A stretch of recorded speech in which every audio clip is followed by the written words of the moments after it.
Değerli izləyicilər, Hyundai Kia sürən qardaşlar.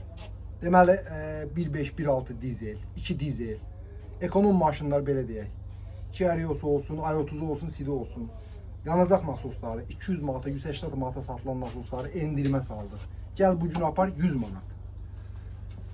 Plus dinamo kompresorları.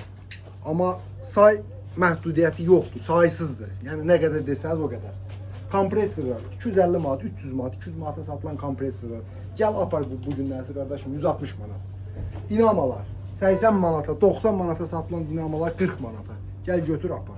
Statorlar həmçinin 100 manat, 80 manat fərq qoymayacaq nəyin statordir. Qardaş gəl 40 manatdan götür apar.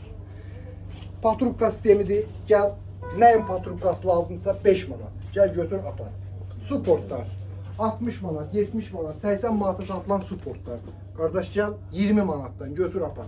Motor paduşkaları fərq yoxdur. Yəni nə model varsa, nə maşınlar varsa hamısının paduşkasına fərq qoymayacaq.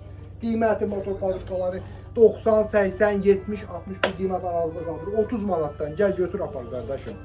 Sappalar.